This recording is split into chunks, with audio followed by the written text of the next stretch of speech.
세상은 영적인 전쟁터와 같습니다. 선과 악, 또 진리와 비진리, 또 눈에 보이지 않는 그런 사단의 나라와 하나님의 나라가 싸우는 그런 영적인 전쟁터입니다. 여러분이 이것을 모르면 이 에베소서 6장 12절을 이해할 수가 없어요. 우리의 싸움은 혈과 육에 대한 싸움이 아니요 정사와 권세와 어두움의 세상 주관자들과 하늘에 있는 악의 영들과의 싸움이다. 우리는 눈에 보이지 않는 그런 영적인 싸움을 싸워야 되는 것입니다. 그래서 하나님께서 이 영적인 전쟁터에 교회를 세우신 것입니다. 그래서 교회는 영적 전쟁의 사령부와 같습니다. 그 사령부가 무너지면 결국은 그 나라가 무너지는 것처럼 이 교회는 이 세상을 지키는 영적 사령부입니다. 그 영적 사령관이 바로 예수 그리스도인 것이죠. 그래서 에베소서에 보면 예수 그리스도는 교회의 머리시라 그랬죠. 교회를 다스리시는 또 이런 영적 싸움을 하는 그런 사령관이 바로 예수 그리스도이신 것입니다. 그래서 교회는 오직 복음 진리로 무장을 해야 돼요. 복음의 진리를 끝까지 사수해야 됩니다.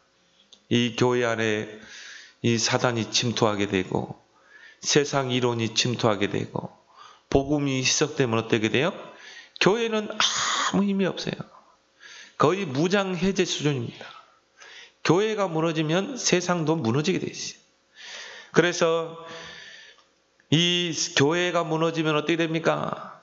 세상은 온통 흑암으로 뒤덮이는 것입니다. 이사야 60장 1절 2절에 보니까 교회가 일어나서 복음의 빛을 발하지 않으면 어떻게 됩니까? 어둠과 캄캄함이 시대를 뒤덮게 되어 있어요. 영적 문제가 시대를 뒤덮게 되어 있는 것입니다. 그래서 이사야 62장에 보니까 하나님이 교회를 파수꾼으로 세운 것입니다. 이 세상을 지키는 파수꾼, 복음을 지키는 파수꾼으로 교회를 세우고 저와 여러분들을 세운 줄 믿습니다. 그래서 디모데전서 3장 15절에 보면 교회는 진리의 기둥과 태다. 복음 진리가 성전의 터가 돼야 돼요. 이 복음 진리 위에 그 터 위에 교회는 세워져야 돼요. 그리고 성전을 버티는 그 기둥이 바로 이 진리의 복음인 것입니다. 그래서 이 예루살렘 성전을 지을 때, 솔로몬이 성전을 지을 때 하나님이 두 기둥을 세우라고 그랬거든요. 야긴과 보았습니다. 기둥은 성전에, 건물에 무게를 지탱하는 거잖아요. 기둥이 부실하면 어떻게 됩니까? 아무리 화려하게 건물을 지어도 무너지게 돼 있어요. 근데 기둥이 튼튼하면 어떻게 돼요? 이 무게를 지탱하는 것입니다. 교회에 두 기둥이 있습니다. 복음과 진리의 말씀인 거예요. 결국 이것이 교회가 존재하는 것이요. 또 이 두 가지 기둥을 통해 이 교회는 시대를 살려내는 줄 믿습니다. 이걸 사단은 잘 알고 있다. 그래서 어떻게 합니까? 어떻게더라도 복음을 희석시켜요. 복음에다 다른 걸 섞습니다. 성경은 오직 복음을 이야기하지 않고 있습니다. 완전 그리스도 복음을 이야기하고 있어요. 그냥 그리스도를 이야기하는 게 아니에요. 오직 그리스도, 완전 그리스도를 이야기하는 것입니다. 성경 66권의 핵심이 그거거든요. 그리스도가 오실 것이다. 그리스도가 오셨다. 그래서 창세기에서부터 복음이 설명되잖아요. 여자의 우선이 뱀의 머리를 상하게 할 것이다. 마지막 성경 구절인 이 계시록에도 뭡니까? 결국 어린 양 그리스도가 이 세상을 승리할 것이다. 그래서 교회는 오직 복음의 진리, 말씀의 진리, 이 두 기둥 위에 교회는 세워져야 될 줄 믿습니다. 왜 하나님이 초대교회를 쓰셨어요? 왜 바리새 교회를 쓰지 않았습니까? 초대교회는 오직 예수 생명, 오직 예수 능력의 운동했거든요. 저희가 날마다 성전에 있든지 집에 있든지 예수가 그리스도라 가르치기와 전도하기를 그치지 아니하니라. 오직 그리스도, 오직 그리스도 운동. 그걸 가지고 어떻게 했어요? 현장에서 말씀의 떡을 떼는 말씀 운동. 그래서 교회는 오직 그리스도 운동해야 되고 오직 현장에서 말씀 운동해야 돼요. 이것이 세상을 살리는 방법인 줄 믿습니다. 그럼 첫 번째로 여러분 기억할 게 뭡니까? 사단이 구축한 견고한 진을 볼 수 있어야 돼요. 창세기 3장으로부터 시작해서 오랫동안 구축한 진입니다. 마치 여리고와 같은 견고한 성입니다. 마치 바벨탑과 같이 쌓여진 것입니다. 이거를 무너뜨려야 돼요. 이게 교회가 존재하는 이유, 성도가 이 땅에 사는 존재 이유입니다. 사단이 이 땅에 구축해 놓은 견고한 진을 볼 수 있어야 돼요. 4절 5절에 보면 모든 이론을 무너뜨리고 하나님 아는 것을 대적하여 높아진 것을 다 무너뜨리고 하나님을 대적하여 이 교만해진, 높아진 그런 지식과 이론이 이 땅에 있는 거예요. 사단의 이론이죠. 사단의 지식이죠. 이걸 가지고 하나님을 대적하는 것입니다. 사람들 마음속에서 하나님을 뺏는 거예요.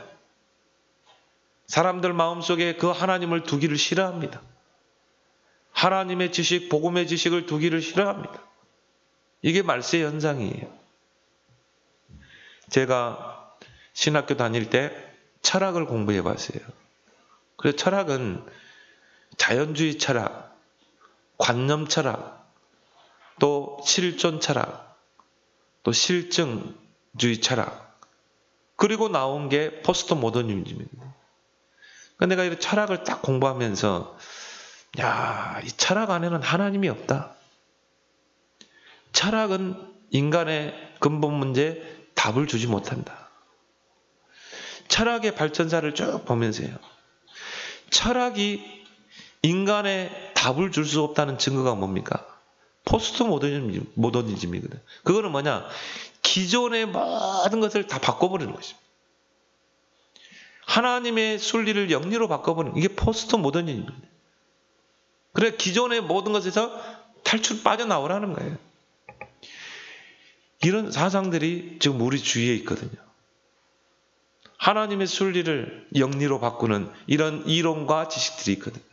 그래서 결국은 이 철학의 결국은 뭐가 됩니까? 허무주의로 나오게 될 수밖에 없는 것이죠. 중요한 거는 이 세상 철학이 신학 속으로 들어왔다니까요. 나는 그걸 본 거예요. 특히 유명한 철학자 중에 칸트와 헤겔이 있습니다. 우리가 칸트를 또 이성주의자라고 그러죠. 또 헤겔을 감성주의자라고 이렇게 이야기하죠. 이 두 철학자의 영향력이 얼마나 크냐면 이게 신학 속에 들어왔다니까요. 그러니까 모든 걸 비판해야 돼.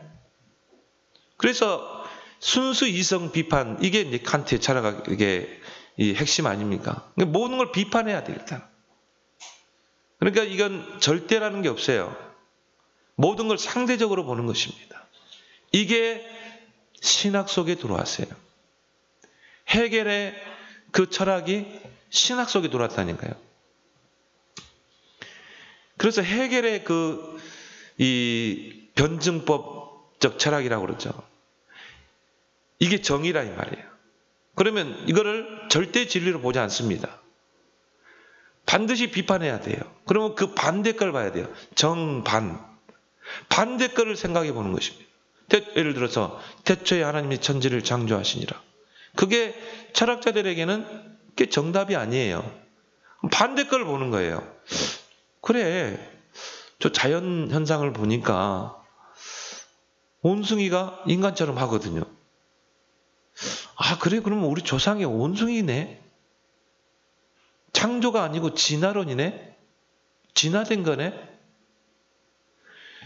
그 정이 있으면 반대가 있는 거예요. 그러면 거기서 뭔가 다른 거를 착출해내는 것입니다. 합이죠.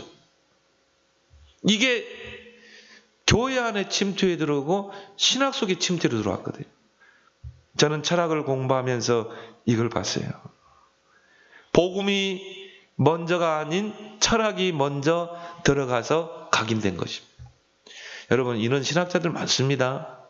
이런 목사님들 많아요. 그래서 니체가 어떤 말을 했습니까? 신은 죽었다. 사신 신학을 들고 나왔어요. 신은 죽었다는 거예요. 나는 잘 알거든요. 니체가 누구의 영향을 받았는지. 찰스 다윈의 영향을 받았거든요. 지다론의 영향을 받았거든요. 그런 세상의 사탄의 이론, 그런 지식에 빠져드니까 이게 복음이 먼저 들어와서 뿌리 내리고 각인되고 체질이 돼야 됩니다. 이런 세상에 사탄의 그 이론과 지식이 먼저 들어온 거예요. 목사 아들입니다. 목사까지 된 인물이에요. 그 니체가 신은 죽었다. 그 생각은 이미 진화론에 잠식되어 있는 것입니다. 공산주의가 어디서 나온 줄 압니까? 진화론에서 나왔습니다. 헤겔의 사상에서 나왔어요. 정반합의 변증법에서 나온 것입니다. 이것이 견고한 진이 되어서 각인 뿌리 체질을 내는 것입니다. 그리고 생각을 사로잡은 것입니다. 우리 한국의 신학교 이름만 대면 아는 유명한 신학교 총장이 교회 밖에도 구원이 있다고 그랬어요. 난리 났죠. 그러니까 총회 차원에서 그 총장을 해임시키려고 했거든요. 왜? 교회 밖에도, 그 말은 예수 밖에도 구원이 있다는 거예요. 종교다원주의입니다. 교단 차원에서 그 총장을 해임시키려고 하니까 그 신학교의 신학생들을 들고 일어났다니까요. 그러면서 피켓 들고 반대 운동했다니까요. 그런 곳에서 이 출생한 교역자, 목회자들이 3분의 2입니다. 그 사람들이 외치는 게 뭡니까? 교회 밖에도 구원이 있다. 예수 밖에도 구원이 있다. 그들의 마음과 생각과 뇌에 뭐가 먼저 들어가세요? 세상 이론, 세상 지식. 저는 그때 딱 결단을 했어요. 저는 신학을 공부하고 철학을 공부하면서 또 제가 복음을 깨달으면서 제가 내린 결론입니다. 이 세상 지식은 철저하게 하나님을 대적하는 지식이다. 나는 그걸 봤어요. 철학의 역사를 보면서 거기에서 태생된 그런 진화론 사상, 또 거기에서 태생된 마르크스 사상, 나는 보면서 세상 지식은 하나님을 대적하는 지식이다. 이거는 사단의 견고한 진이다. 그래서 오직 복음 그리스도가 아니면 안 된다. 그럼 나는 오직 그리스도만 할 것이다. 그럼 나는 오직 전도만 할 것이다. 내 인생 결론이 그래서 나는 전도하러 갔어요. 나는 그 신학교 때 전도하러 갔거든요. 나는 만나는 사람에게, 대학생들에게 나는 예수가 그리스도 복음 전했거든. 여러분, 오늘 4절 5절이 무슨 말입니까? 이 세상의 모든 이론, 이것은 다 하나님을 대적하는 이론이요 지식이라 이 말이에요. 창세기 3장의 사상입니다. 하나님 없습니다. 철저하게 나중심, 철저하게 네피림 사상입니다.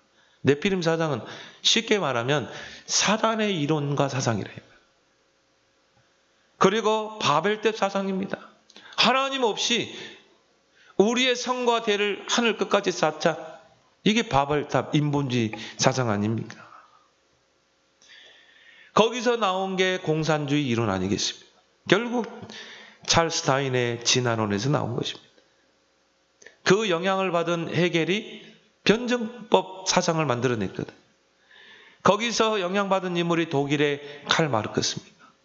그렇게 해서 공산주의 이론을 만들어냈거든. 이게 지구의 3분의 1을 덮어다니까요.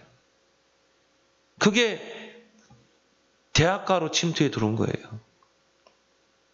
그 인물들이 지금 정치, 경제 지금 들어가 있는 것입니다. 나는 이번 이 미국 선거를 딱 보면서요, 야, 전 세계가 이런 전체주의로 가는구나. 결국은 사회주의로 가는구나. 마지막 때 그런 현상을 주님이 미리 말씀하셨구나. 그런 걸 저는 보게 됐어요. 골로새서 2장 8절에 보면 누가 철학과 헛된 속임수로 너희를 사로잡을까 주의하라. 이것은 그리스도를 따름이 아니니라. 난 철학을 공부하면서요, 이거는 그리스도를 따르는 것이 아닙니다. 여기에는 인생에 답이 없구나. 철학 속에는 하나님이 없구나. 이거는 헛된 속임수구나. 그래서 많은 사람들이 이 그리스도의 복음이 먼저 들어가 각인, 뿌리, 체질이 돼야 되는데, 이런 세상 지식, 이런 세상의 이론, 사단의 견고한 진이 먼저 들어가 버려요. 그래가지고는요, 마음과 생각 속에 이런 사단의 그 세상의 지식과 이론이 견고한 진으로 딱 잡아 있어요. 특히 전문인, 특히 엘리트들이 왜 복음을 시시하게 봅니까?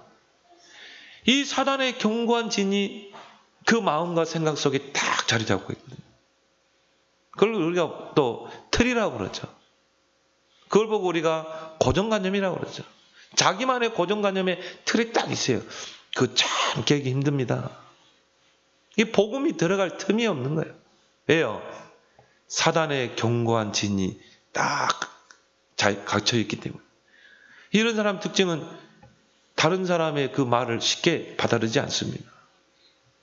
어제 산업선교에도 그런 이야기 했죠. 이런 전문인 속에. 근데 이런 사람들이요, 영적 문제를 숨기고 있거든요. 겉으로 보면은 말짱해 보이는데요, 이런 영적 문제에 괴로움 당하고 그런 영적 문제를 숨기고 있고, 그 어느 날 이게 드러나는 거 아니겠습니까? 누가 철학과 헛된 속임수로 너희를 사로잡을까 주의하라. 이것이 그리스도를 따름이 아니다. 오히려 그리스도의 복음을 아는데 해로운 것이다. 성도와 렘넌트의 사명은 뭡니까?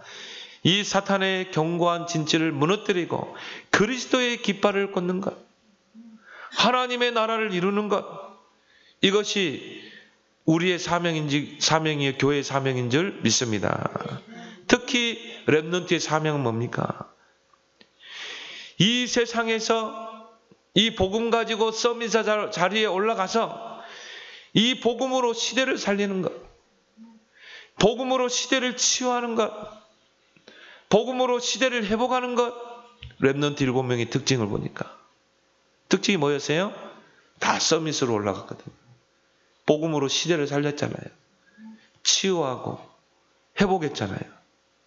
그래서 우리 렘넌트들은 세상 공부 열심히 해야 돼요. 왜 그렇습니까? 세상을 바로 알아야 되기 때문에. 세상을 바로 알아야 세상을 살릴 수 있어요. 그러나 세상 지식은 참고만 해야 돼요. 왜 그렇습니까? 철저하게 창세기 3장, 6장, 11장. 나중심, 네피림, 바벨탑. 정확하게 성경은 지적하고 있어요. 그래서 바울은 빌립보 3장 7절에 이런 세상의 지식과 이론이 그리스도를 아는데 해로운 것이다. 그리스도를 아는 지식이 가장 고상한 것이다. 그래서 나는 그리스도 외에는 다 배설물로 여기겠다. 지성인 성공한 사람의 이야기인 것입니다. 진짜 그 사람이 복음을 깨달은 거예요. 그 복음을 깨달은 지성인, 그 전문인 엘리트가 한 고백인 것입니다. 내가 이 그리스도를 알고 나니까 이런 세상 지식과 이론이 그리스도를 아는데 해로운 것이다. 결국 배설물이다. 근데요, 그 해로운 지식을 검증하지 않고 받아들인다니까. 바울이 버린 그 배설물과 같은 지식과 이론을 받아들여서 견고한 성을 쌓고 있는 것입니다. 그래서 저와 여러분들은 정말 이 진리를 바로 분별하는 지혜가 있어야 될 줄 믿습니다. 앞으로는 이제 4차 산업시대가 홍수처럼 몰려들 것입니다. 그게 바벨탑처럼 이제 큰 성을 쌓을 것입니다. 이 세상에 아마 견고한 성으로 자리 잡을 것입니다. 그러면 상대적으로 영적 문제는 더 심각해지게 되어 있어요. 앞으로 정신병 더 많아질 것입니다. 공황장애 시달린 사람 많아질 것입니다. 그리고 뭡니까? 그 영적 문제를 견디지 못해서 자살하는 사람도 많아질 것입니다. 그래서 우리는 이 복음으로 세상을 살리고 치유하고 회복할 우리는 5가지로 무장해야 돼요. 5가지 미리죠. 첫 번째 뭡니까? 미리 보라. 복음을 가지고 이 세상을 미리 볼 수 있어야 돼요. 아, 이 세상은 결국은 창세기 3장, 6장, 11장이구나. 이 세상에 사단이 만들어 놓은 견고한 진지가 있구나. 이게 하나님을 대적하는 모든 지식과 이론이구나. 이런 것들이 교육 속에 들어가 있다니까요. 우리 아이들을 잠식해 간다니까요. 그래서 완전히 이걸 각인 뿌리 체질 내려가지고 완전히 뇌에 각인시키는 것입니다. 이들의 영혼을 잠식하는 것입니다. 그래서 우리가 어릴 때부터 복음이 들어가야 되는 것입니다. 어릴 때부터 신명 6장 4절 9절의 말씀처럼 부지런히 하나님 말씀을 각인시켜야 돼요. 그 신명 6장 4절 9절의 말씀이 출애굽 이후에 주신 말씀이라니까요. 그럼 뭘 말합니까? 너희가 400년 동안 왜 노예로 있었냐 이 말이에요. 결국 너희가 복음 놓치고 결국 하나님의 진리의 말씀 놓치고 세상 것에 동화돼가지고 결국 창세기 3장, 6장, 11장에 동화돼서 결국은 노예가 됐지 않았냐. 그런 아픈 과거를 생각하면서 그 아픈 과거의 전철이 너희 후대에게 가서는 되지 않지 않냐. 그래서 그것을 교훈 삼아서 너희 자녀들에게 부지런히 하나님 말씀을 각인시켜. 누웠을 때에도 하나님 말씀을 강론하라. 이마에 붙이고 집 나갈 때는 문설주와 문인방에 기록하고 아예 그걸 띠로 삼아가지고 말씀의 띠를 손목에 붙이고 그 말씀의 띠를 이마에 붙여서 그거를 들어가면서도 읽고 나가면서도 읽고 그게 쉐마 교육이에요. 그게 유대인들을 지탱하게 만드는 것입니다. 정말 이 렘넌트 때 기회 중에 기회입니다. 무엇이 그 마음과 생각 속에 들어가 그 뇌를 잠식하느냐 그리고 그 영혼을 사로잡느냐 이 말이죠. 이 세상을 미리 볼 수 있어야 돼요. 그리고 미리 가져야 돼요. 뭡니까? 복음입니다. 어릴 때부터 미리 복음을 가지고 그 복음의 참된 실체를 알고 그리고 이 복음을 누릴 수 있어야 돼요. 하나님이 나와 함께 하시는구나. 방법 중에 방법 아닙니까? 그런 누림 속에 우리 아이들이 있어야 되는 것입니다. 그래서 어떤 환경에서도 혼자 살아남는 비밀을 누릴 수 있어야 돼요. 그게 진정한 이 하나님 방법 아닙니까? 왜? 가정에서는 한계가 있어요. 그래서 하나님이 요셉을 그 형들에게서 떼놓잖아요. 그 가정에서는 한계가 있기 때문에 다윗을 가정에서 떼내잖아요. 그걸 알았던 한나는 젖되자마자 사무엘을 성전에 맡기잖아요. 왜요? 정말 이 어릴 때 뭐가 들어가서 각인되느냐가 중요하기 때문에. 그래서 홀로 살아남도록 어떤 환경 속에서도 하나님이 함께 하심을 미리 누릴 수 있도록. 그리고 뭡니까? 미리 정복. 이미 언약 가지고 언약의 여정을 떠나는 여러분들은 미리 정복한 줄 믿습니다. 그래서 라합이 정탐꾼들에게 한 말이 뭡니까? 여리고는 굳게 닫혔다. 출입하는 자가 없고 저 여리고 사람들은 간담이 지금 녹았고 정신이 혼미케 되고 겉으로 보면 거대한 성이고 견고한 성 같지만 이미 무너진 거예요. 이미 정복된 거예요.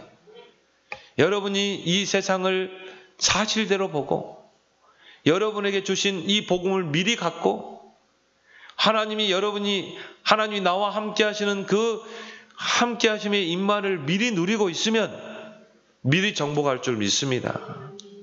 그리고 미리 성취하게 돼 있어요. 너의 무릎 발바닥으로 밟는 것은 이미 너에게 주었다. 오직 성령이 너에게만 권능하고 땅까지 증인되라. 나는 이 5가지 미리를 보면서요. 야, 맞다. 우리에게 미리 주신 것이 있구나. 이거를 우리 성도들이 누릴 수 있어야 될까? 이걸 우리 렘넌트들이 어릴 때부터 누릴 수 있어야 된다. 그럴 때 가는 곳마다 사단의 견고한 진이 무너질 줄 믿습니다. 이게 렘넌트 7명 아닙니까? 두 번째로 우리가 기억할 건 뭡니까? 이 사단의 견고한 진을 무너뜨리는 하나님의 능력으로 무장하라.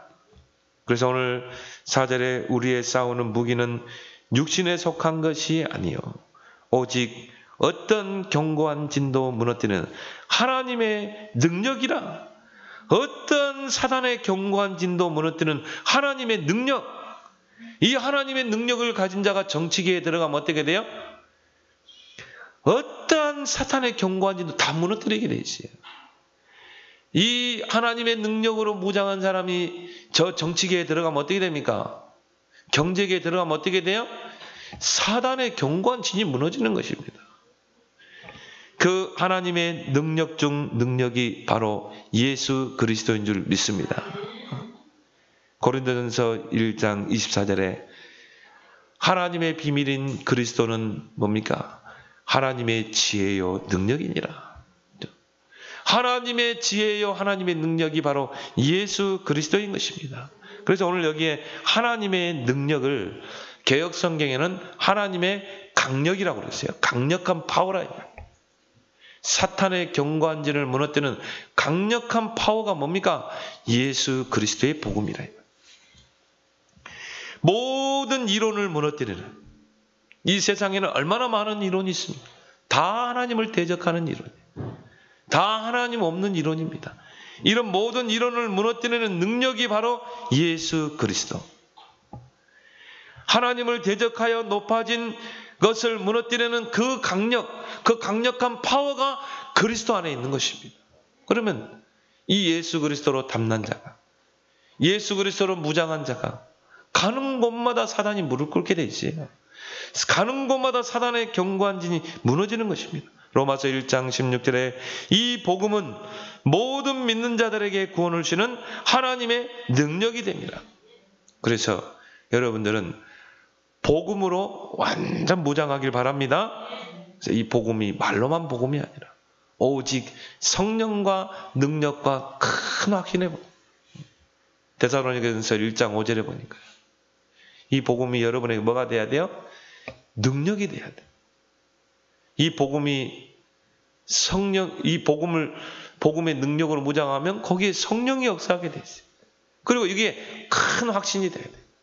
나는 배경 없어도 복음으로 충분하다. 복음은 완전한 것이다. 복음은 모든 것이다. 이 확신, 큰 확신. 이 사람이 가는 곳마다요, 사단이 무릎 꿇게 되는 것입니다. 그렇죠? 그런 후대를 키워야 되는 것입니다. 빌립보 3장 7절 8절에 바울은 이런 고백을 했습니다.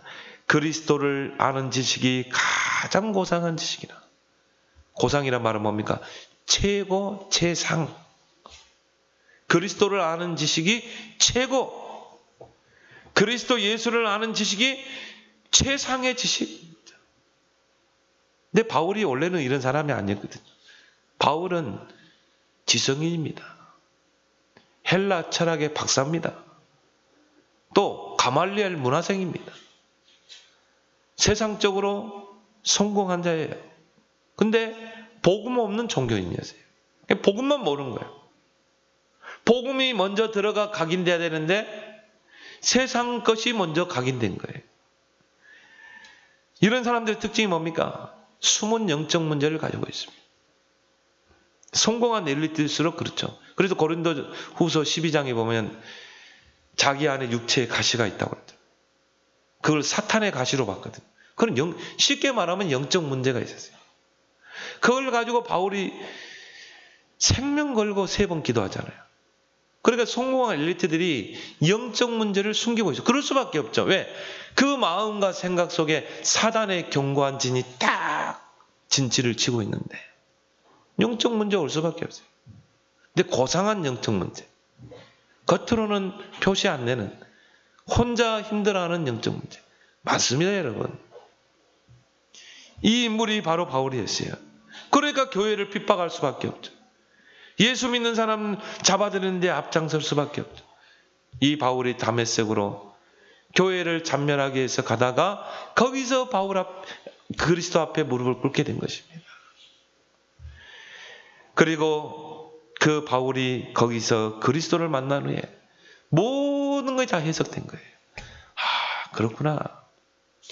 그리스도를 아는 지식이 가장 최상의 지식입니다. 정말 이 세상 지식은 그리스도 복음을 아는데 해로운 것이구나.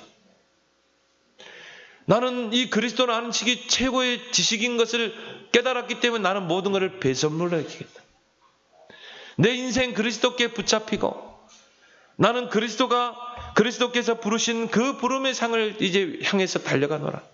바울의 가치관, 인생관이 완전히 바뀌는 거예요. 이런 다메섹의 그런 역사가 저와 여러분에게 있어야 할 줄 믿습니다. 어떠한 사단의 견고한 진도 무너뜨리는 강력이 바로 그리스도. 이게 바울이 한 고백이라니까요. 어떤 견고한 진도 무너뜨리는 하나님의 능력, 하나님의 강력, 모든 이론, 하나님을 대적하는 모든 이론을 완전히 무너뜨리는 하나님의 강력, 하나님을 아는 것을 대적하여 교만하여 그런 모든 지식과 이론을 무너뜨리는 하나님의 강력이 오직 그리스도의 복음인 줄 믿습니다. 그걸 우리 아이들에게 각인시켜야 돼요. 그걸 어릴 때 뿌리내리게 해야 되는 것입니다. 교회 안에 보면요, 복음은 아는데 복음화가 안 된 자들이 많아요. 복음화가 안 됐다는 것은 삶의 복음이 안 된 것입니다. 진짜 복음은 문제 속에서 더 능력으로 나타나거든요. 그렇죠? 빛도 마찬가지입니다. 캄캄하고 칠흑 같은 그 밤의 빛은 더 선명하잖아요. 진짜 여러분이 문제를 만나고 어려움 만나면 진짜 복음이 나에게 능력이 돼야 돼요. 이게 복음화라고 그래요. 근데 복음은 아는데 복음화가 안 되는 거예요. 이게 나의 삶에 복음의 능력이 안 되는 것입니다. 이런 교인들이 우리 주변에 많아요. 그래서 이 복음이 아직 뿌리를 안 내리는 것입니다. 그래서 마태복음 13장의 비유도 그거 아닙니까? 우리에게 복음을 주셨는데, 하나님은 우리 마음에 복음의 씨를 뿌렸는데, 복음은 알아요. 예수는 그리스도, 모든 문제 해결자 알아요. 근데 세상에 그 사탄의 견고한 진이 우리 마음과 생각 속에 딱딱한 길가밭이 돼가지고 이 복음의 씨가 들어가지를 못해. 그리고 우리 안에 돌이 있어가지고 이것이 세상의 염려, 재리의 유혹. 그러니까 이 우리 마음밭에 복음의 씨가 뿌려졌는데 이게 뿌리를 못 내리는 거예요. 신앙이 자라지를 못해. 그리고 뭡니까? 우리 안에 가시가 다 가로막고 있어가지고 이게 자라지를 못해. 이게 자라야 거기서 열매가 맺힐 거 아닙니까? 결실 있는 신앙이 될 거 아니에요. 기본이 몇 배예요? 100배, 60배, 30배. 복음은 알아요. 복음화가 안 된 거예요. 복음은 가지고 있어요. 뿌리를 못 내리는 것이죠. 그래서 다 갈아엎어야 될 줄 믿습니다. 왜 집중 속으로 들어가야 됩니까? 이 복음을 완전 체인지해야 돼요. 여러분도 모르게 여러분의 뇌가 복음 아닌 다른 것으로 각인 뿌리 체질 내려요. 이걸 완전히 바꾸는 집중 속으로 들어가기 바랍니다. 그 초대교회는 어떻게 했습니까? 138 언약 붙잡고 마가 다락방에 들어가서 집중했잖아요. 더불어 마음을 같이 하여 오로지 기도에 집중합니다. 하나님의 시간표의 오순절날에 불과 바람 같은 성령의 역사가 일어나니까요. 이제 나가는 곳마다 복음의 능력이 역사하죠. 3천 제자가 일어나죠. 복음의 집중 속으로 들어가는 여러분 되길 바랍니다. 그래서 여러분이 완전히 옥토로 만들어야 돼요. 그럼 어떻게 돼요? 옥토의 특징이 뭡니까? 잘 듣고 잘 깨닫고 복음이 막 잘 들려? 아, 그렇구나. 예수가 그리스도구나. 모든 문제 해결자구나. 잘 깨달아. 그 사람이 가는 곳마다 100배의 결실. 하는 일마다 100배의 결실. 이런 복음화의 축복의 증인 되길 바랍니다. 그래서 5절에 보니까 모든 생각을 사로잡아. 모든 불신앙의 생각을 사로잡아. 누구에게? 그리스도에게 복종하게 하니. 내 생각에 사단의 견고한 전이 무너져야 돼요. 이 견고한 진이 무너져야 내가 그리스도께 복종하는 삶을 살게 되는 것입니다. 그래서 내가 말씀 집중, 기도 집중 속에 들어가는 것이 그리스도께 복종하는 방법인 줄 믿습니다. 여러분 말씀과 기도에 집중해 보세요. 그럼 여러분의 생각이 그리스도께 복종하게 돼 있어요. 그래서 어제 우리 노예 목사님 딸이 결혼식이 있어서 제가 이제 거기를 어떤 목사님들 같이 갔거든요. 오고 가면서 이제 어떤 목사님하고 이렇게 운전을 하는 목사님과 대화를 나눴어요. 근데 이제 코로나 시대다 보니까 이제 교인들이 많이 안 온대요. 그래서 뭐 코로나 끝나면 오겠다. 근데 이제 그 목사님이 뭐라고 하냐면은 자기는 오히려 그걸 기회로 본다. 교인들을 개인화시키는 기회로. 그렇게 해서 뭐냐면은 계속 말씀을 준대요. 전화로 통해서 주든지 아니면 줌을 통해서 이 메시지를 주든지. 왜냐하면은 말씀을 일주일만 못 들어버리면은 완전히 창세기 3장, 6장, 11장이 가 있대. 옛날 상태로 그대로 가 있대. 완전히 폐잔병이 돼가지고. 근데 말씀의 흐름, 기도의 흐름을 탁 탄 사람들은 그냥 가만히 둬도 된대요. 그냥 가만히 둬도 탁 자기의 신앙을 지키고 이 언약의 여정을 떠나고 믿음으로 승리하고 교회에 와서 예배드리고 또 신앙생활하고 스스로 신앙을 유지해가는 거예요. 근데 이게 안 된 성도들은 말씀 못 듣지. 기도생활 안 되지. 말씀을 못 들으면 기도생활이 안 되죠. 은혜 떨어지니까. 그러니까 결국은 이 세상에 완전히 푹 빠져가지고 완전히 이 사단의 견고한 진에 갇혀가지고 빠져나오지 못하고. 그래서 개인화시켜야 돼요. 어떻게든 말씀이 들어가도록 해줘야 돼요. 어떻게든 기도해야 돼요. 그러니까 이 사람들이 살아난다는 거예요. 말씀이 들어가는 거예요. 나는 그 포럼을 딱 들으면서 그렇구나. 개인화다 할 시간표구나. 성도들을 개인화시켜 스스로 살아남을 수 있도록 어떤 환경에 처해도 복음으로 승리할 수 있는 그런 강한 군사로 만들어야 되겠구나. 여러분 마음속에 뭐가 들어가느냐, 여러분의 생각이 어떤 생각을 하냐가 이게 다 뇌로 간다니까요. 그래서 마음에서 나오는 악한 생각이라고 그랬잖아요. 여러분 마음속에 악한 게 들어가면 악한 생각이 나오는 거예요. 여러분 마음속에 말씀이 들어가면 믿음의 생각이 나오는 거예요. 이게 뇌 속에 들어가 각인 뿌리 체질 내는 거예요. 이게 견고한 진이 딱 세워지는 거예요. 하나님의 복음의 말씀으로 견고한 진이 세워지느냐, 사단의 이론과 지식으로 견고한 진이 세워지느냐, 그게 영혼과 관계됐잖아요. 그래서 성경에 보니까 내 영혼아 여호와를 찬양하라. 내 영혼을 소생시켜서. 그 말은 뭡니까? 모든 것의 결과물이 영혼이에요. 여러분의 영혼이 하나님을 바라보느냐, 여러분의 영혼이 늘 하나님의 주시는 힘으로 강건하느냐. 그럼 내 영혼이 잘 돼야 모든 게 잘 되는 거예요. 그러면 영혼은 모든 것의 결과물이에요. 여러분의 마음과 상태, 생각의 상태, 뇌의 상태, 이게 여러분의 영혼 속으로 간다니. 이게 영혼, 이거는 하나님과 직결할 수도 있고 사단과 직결할 수도 있고. 그래서 구원받았음에도 불구하고 사단에게 종노라. 어떤 사람은 하나님과 늘 동행하는 자. 이게 이 영혼과 관계에 있는 줄 믿습니다.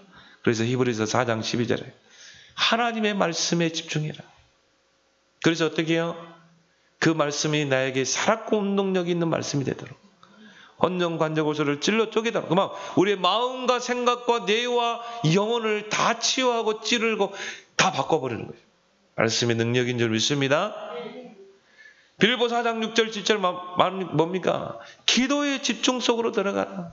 모든 문제를 염려거리로 보지 말고 감사의 기도 제목을 삼아서 기도 집중 속으로 들어가라.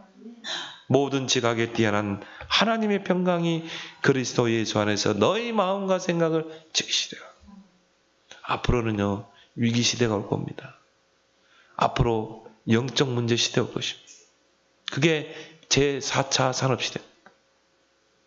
이제 AI 시대가 옵니다. 이제 모든 직업들 다 잃게 됩니다. 그럼 영적 문제 이제 심각해집니다. 그러면 진짜 우리가 이제 말씀 집중 속으로 들어가야 돼요. 기도 집중 속으로 들어가야 돼요. 영적 서밋으로 들어가야 돼요. 눈에 보이지 않는 그 힘을 얻어야 돼요. 내 영혼이 잘 되면 범사가 잘 되고 강건케 될 줄 믿습니다. 그리고 우리는 렘넌트를 키워야 돼요. 렘넌트의 발판을 놔줘야 돼요. 우리 렘넌트들이 0.1% 하나님 언약 속에 들어가도록 시대를 살리는 주역으로 설 수 있도록 우리가 그 역할을 해야 될 줄 믿습니다. 여러분, 진정한 치유란 뭡니까? 내가 복음 듣고 단번에 치유되는 거 그거 가짜입니다. 치유는 그렇게 이루어지는 게 아니에요. 내가 복음 들었는데 단방에 치유됐다? 하나님은 그렇게 하지 않습니다. 왜? 오래 각인 뿌리채 된 게 단번에 치유 안 됩니다. 이 복음의 말씀을 지속해서 듣다가 어느 날 보니까 치유되어 있는 거예요. 나도 모르게 어느 날 예수가 그리스도 모든 문제 해결자로 믿어지는 것, 믿음이 생기는 것, 이게 치유인 줄 믿습니다. 그리고 진정한 감사가 되는 것. 야, 내가 이 복음 깨달은 게 얼마나 감사하다. 이게 치유인 줄 믿습니다. 내가 이 기도원에 갔더니 아니라니까요. 내가 막 복음의 은혜 속에, 말씀 속에, 기도 속에 들어갔는데 어느 날 나도 모르게 치유되어 있는 거예요. 어느 날 그리스도가 믿어지는 거예요. 이게 진정한 치유인 줄 믿습니다. 그 치유가 이루어진 증거가 뭡니까? 생각이 바뀌는 거예요. 불신앙의 생각이요, 믿음의 생각. 자네는 문제를 만나면 날 불신앙. 나도 모르게 생각이 불신앙이 돼요. 근데 나도 모르게요, 믿음의 생각. 그래. 하나님은 하신다.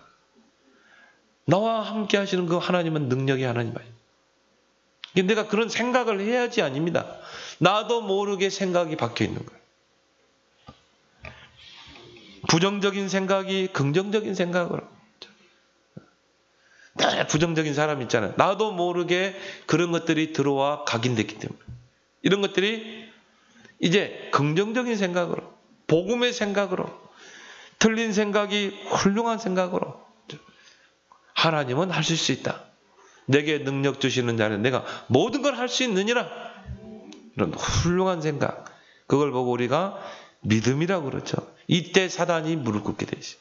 로마서 16장 20절. 사단이 너희 발 앞에 속히 무릎 꿇으라. 그때 사단의 경관진이 무너질 줄 믿습니다. 여러분 마음속에 사단의 경관진, 여러분의 생각 속에 사단의 경관진이 있다니까요. 그걸 무너뜨려야 돼요.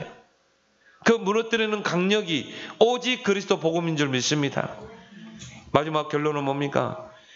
무너뜨리는 자가 아닌 여러분은 복음으로 세우는 자가 되길 바랍니다. 오늘 8절에 주께서 주신 권세는 너희를 무너뜨리려 하신 것이 아니요 세우려고 하신 것이니 내가 이에 대하여 지나치게 자랑하여도 부끄럽지 아니하리라. 하나님이 여러분에게요 신문과 권세를 주셨어요. 복음을 주셨어요.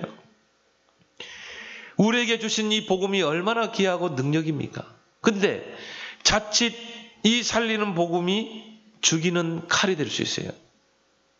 다른 사람을 죽이는 독이 될 수 있다 이 말이에요. 그래서 하나님께서 이스라엘 백성에게 율법을 먼저 줬거든요. 그래서 율법은 원래 선한 것이에요. 왜? 하나님 말씀이기 때문에. 그런데 유대 지도자들은 그 선한 율법, 그 하나님의 말씀의 율법을 가지고 어떻게 했어요? 죽이는 율법이 된 것입니다. 무거운 짐을 지우는 율법이 된 거예요. 우리가 자칫 이럴 수 있습니다. 너무 자녀들에게요. 뭐 복음 해가지고는 오히려 얘들이 거기에 거부 반응을 일으킬 수 있습니다. 그래서 먼저 여러분이 복음화가 되길 바랍니다. 내가 누리는 복음이 증거돼야 돼요. 그 내가 누리는 복음이 자녀와 포럼돼야 되는 것입니다. 교인들의 영적 상태, 또 자녀들의 영적 상태와 신앙의 수준을 잘 구분할 수 있어야 됩니다. 그래서 요한일서 2장에 보면요, 아이들아, 아비들아, 청년들아, 어떤 교인들은 아직 갓난 어린아기의 신앙, 어떤 교인은 청년의 신앙, 청년들은 가만히 둬도 배고프면 자기가 알아서 차려 먹고 요리해 먹고, 뭐 우리 유리 보니까 배고프면 지가 막 요리해서 먹더라고. 청년의 신앙. 청년의 신앙은 어떤 신앙입니까? 너희가 악한 자를 이기었습니다. 이 청년의 신앙은요, 가는 곳마다 사단이 무너지게 돼 있어요. 가는 곳마다 영적 싸움에 승리하게 돼. 이런 신자들이 있어요. 근데 어린아이의 신앙, 아직 젖을 먹여줘야 될 신앙. 고린도서 3장에 보면 젖으로 먹여야 할 신자가 있고요, 밥을 스스로 먹는 장성한 신자가 있습니다. 이걸 잘 구분해야 돼. 그래서 연약한 교인들은 우리가 복음으로 세워야 돼. 개인화시켜야 되는 것입니다. 히브리서 5장에 보면 말씀의 초보자가 있습니다. 아직 젖을 먹어야 할 어린아이 신앙이 있습니다. 누군가가 젖을 먹여줘야 되고 누군가가 가서 복음으로 가르쳐줘야 돼. 양육해줘야 돼. 단단한 음식을 먹는 자가 있습니다. 장성한 자입니다. 의의 말씀을 경험한 자요, 지각을 사용하여 선과 악을 분별하는 자입니다. 교회 안에는 이렇게 어린아이의 신앙이 있고 장성한 자의 신앙이 있고, 또 우리 자녀도 마찬가지입니다. 너무 복음으로 막 지어 넣어주면 어떻게 됩니까? 우리가 밥을 먹으면 어떻게 해야 돼요? 배 위에서 소화를 시켜서 배설을 해야 돼요. 그러고 나서 먹어야지. 아직 소화도 안 됐는데 거기다가 막 집어넣으면 어떻게 돼요? 결국은 배탈이 나게 되고, 결국은 뭡니까? 위가 이제 더 이상 안 받아들여요. 그런 상태가 되는 것입니다. 그래서 우리는 우리에게 주신 이 복음, 또 우리에게 주신 신분과 권세를 가지고 무너뜨리는 자가 되지 않고 세우는 자, 그러기 위해서 저와 여러분들이 먼저 복음화가 되길 바랍니다. 여러분이 복음화되면 개인화되게 돼 있어요. 다른 사람들을 세우게 돼 있어요. 내게 있는 것으로 네게 주노니, 그렇죠? 나사렛 예수 그리스도 이름으로 일어나 가라라. 그렇죠? 그래서 여러분이 이 주신 복음으로 모든 사람, 많은 사람들을 살리고 세우는 그런 복음의 증인 되기를. 그래서 바울은 이거에 대해서 자랑한다고 그랬어요. 나는 내게 주신 권세를 가지고, 내게 주신 복음 가지고 많은 사람 무너뜨린 게 아니라 나는 많은 사람들을 세웠기 때문에 나는 이것이 나의 자랑이다. 나의 지나친 자랑이다. 이에 대하여 지나치게 자랑하여도 부끄럽지 아니하리라. 이것이 여러분의 인생의 자랑되기를 예수 그리스도로 축원합니다. 기도하겠습니다. 하나님, 은혜를 감사합니다. 사단이 구축해 놓은 견고한 진을 보게 하시고, 특히나 우리 마음과 생각 속에 구축된 이 견고한 진, 나의 영적 상태를 제대로 보게 하시고 사단의 견고한 진을 무너뜨리는 하나님의 능력으로 무장하게 하여 주시옵소서. 복음 집중 속으로, 말씀 기도 집중 속으로 들어가 우리의 마음과 생각을 치유하게 하시고 큰 믿음을 가지고 모든 사람을 살리고 세우는 복음의 증인들 다 되게 해 주옵소서. 예수님의 이름으로 기도드리옵나이다. 아멘.